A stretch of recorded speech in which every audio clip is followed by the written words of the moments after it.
Hi lovelies, welcome back. It's Emmy.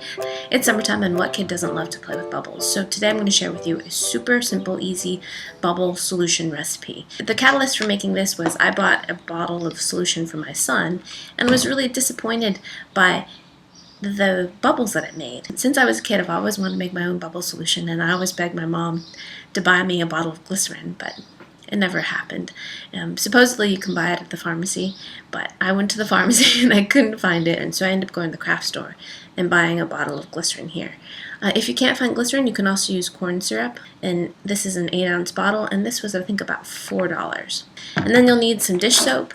Most recipes call for Dawn or Joy, and this is the apple blossom scent. I think most recipes call for the original. Whatever.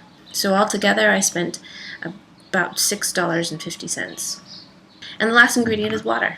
So let's go in the kitchen and I'll show you how I mixed it up. So fill your gallon container with some lukewarm water, about 2/3 full. And then slowly add your soap. You don't want to create any suds. Next, add your glycerin. Glycerin. Finally, top off your container with more water, again pouring it in slowly so as not to create any more suds, all the way to the very, very top. Then seal it with a cap, and then agitate and roll around until the soap and the glycerin are mixed in really well. Okay, so here is the finished solution. You get an entire gallon's worth. So I can probably get 2 gallons out of $6.50 worth of material. So I used the solution right after we mixed it up, and it worked really well.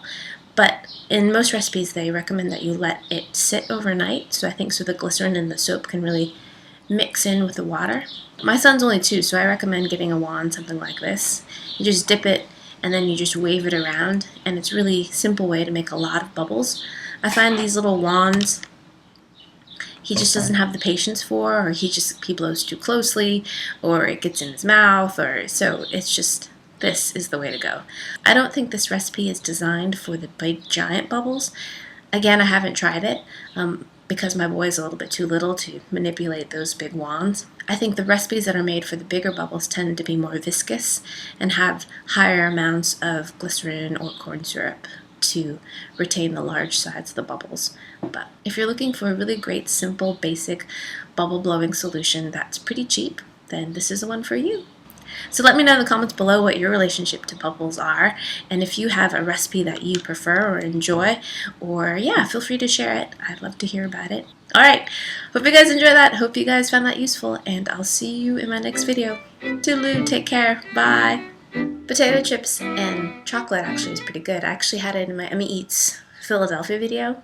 I did a little tour of Philadelphia, and in that video I actually bought some chips. I'll put the link down below.